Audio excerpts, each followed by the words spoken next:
Right, this is our Mexican Beetle that we've got as a project. It's mine and my son's project. From 1997. It's got a few things that we've already done to it. But as I've found, when you're doing these projects, you start researching on the internet. And sometimes you just can't find what you're always looking for, or the fine details are missing. At the minute, what we're trying to do is, we've had the front lowered with some 2.5-inch drop links, and people can probably see how far they stick out with these MP8s, the offset and the tyre size. So that's what we're going to attack, is trying to sort that out, because you probably think, well, they catch. Well, yes, they do, which we knew, but we thought we'd get it dropped and then try and sort it from there. And then any damage, because gradually we're working around it, painting it in stages. We've had some, we've already had the new wings put on the back. Had these done by the Herbie Hospital in Wetherby. So that one was a new one that I think came from Just Campers. They sent two, but one was in really bad condition. So at the Herbie Hospital, they had an old German wing that we had sandblasted by Chris Gregory, sorted it in Knaresborough, who did the paint, and it came back well. You know, it didn't need a load of work doing to it. So that's actually an original German one. That's a replacement, but we haven't lowered the back, so it seems to sit quite nicely. I mean, I'm not going for that fully slammed to the floor look, even though it's, you know, it looks good, but I'm trying to sort of keep it a bit factory, but just a bit more tailored. And I like the wide look. So I mean, we've had this a few years now, and we're just chipping away at doing sections. The rear bumper mounts had completely gone. That's why we ended up doing the wings, because they had some big scabs on them once we took everything off. So I don't know if you can see in there, just in there, they're all new. So it got it through a new MOT, and obviously with taking the wings off, they had it. You can see the bottom of the doors. That's one of the next jobs. Apparently you can get a section that you cut the bottom of the door off and weld a new piece on. This all started because it sat for a long time, did this Beetle, before we got it. And the guy I got it off said his mate kept washing it off, but it never got dried off, so water just sat in all the, you know, the runoff sat in the bottom of sills and stuff. So we're gradually working around it, because like any project, it's a bit of a hobby for us. Always messed around with cars a little bit. I mean, working wheel and tyre configurations out, I've been trawling on the tyre calculators, trying to reduce the front. Made a good mistake by working on the wrong tyre size stupidly, and ended up with some tiny tyres, which luckily is get a free return and collection with my tyres where I got them from. So I've ordered some more. They might come today. So like I say, I mean, it's a Mexican Beetle. Not everyone's a fan of Mexican Beetles, but we wanted a more modern classic, because then we could get that number plate on, which is a 94, obviously. The Beetle's a 97, so it can go on. But I've had that plate, well, it was only about a year old when I got it, I think. So since about 95, 96.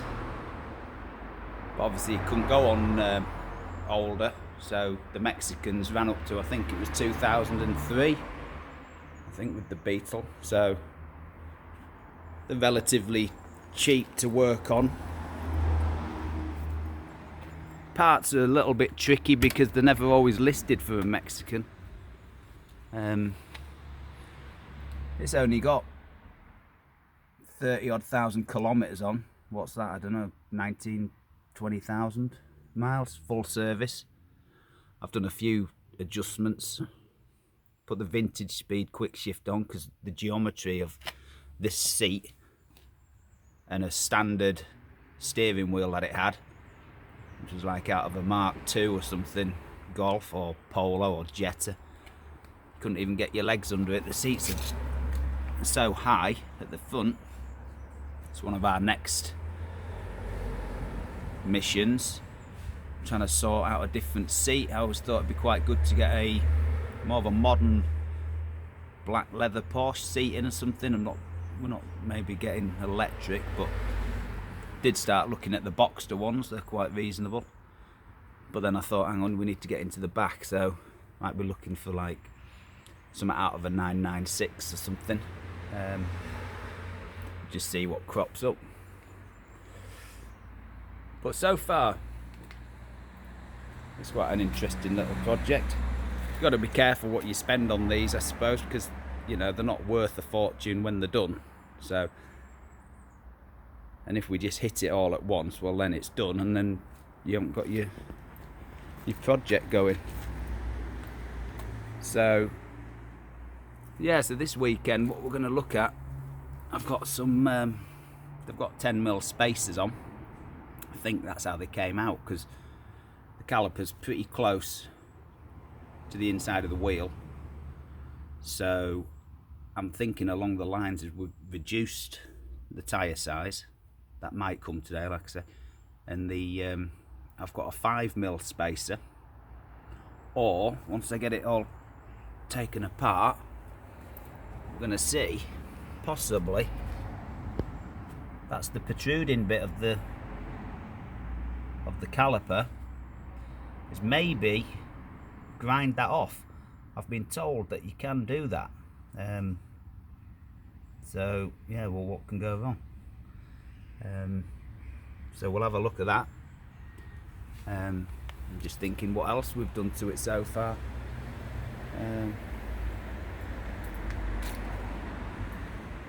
But yeah, no, it's a nice thing to. Oh yeah, that's one with, because we had a new valance put on the back. You can see there's an exhaust missing. Well, the Mexicans are 1.6 injection, so they only have one exhaust. So I thought, well, let's make it look a bit more authentic. So we'll end up, well, you know, like welding a fake one on or something there.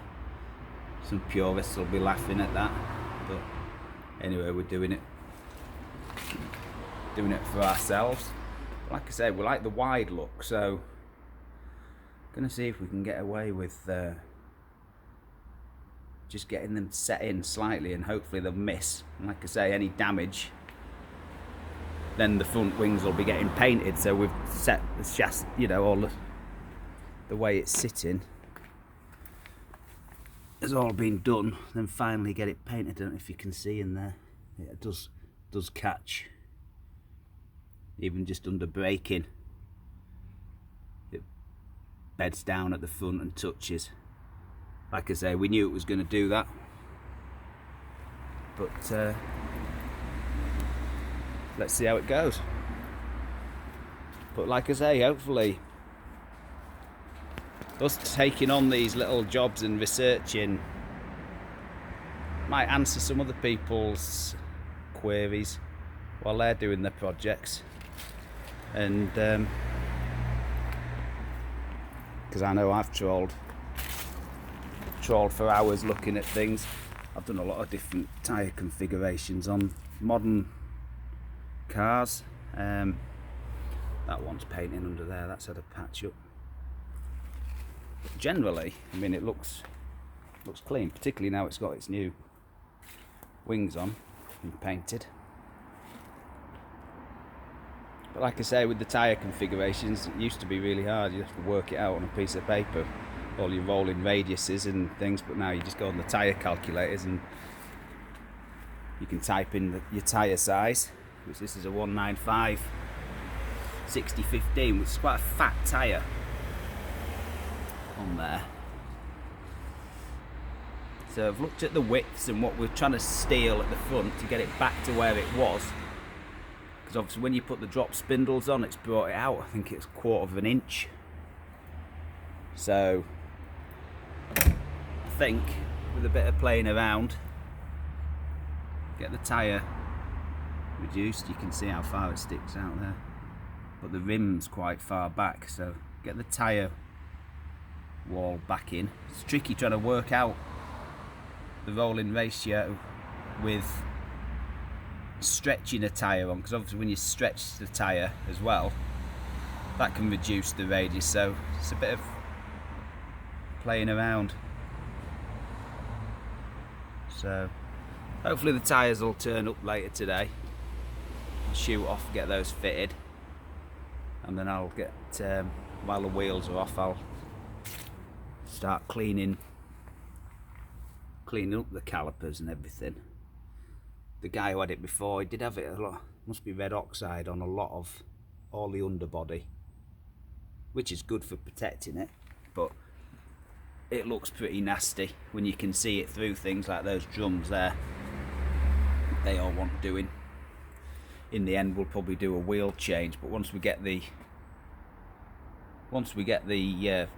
sizes working on here, not catching, then even if we increase it to a 16, these are a 15, we can still work with the width and the rolling radius.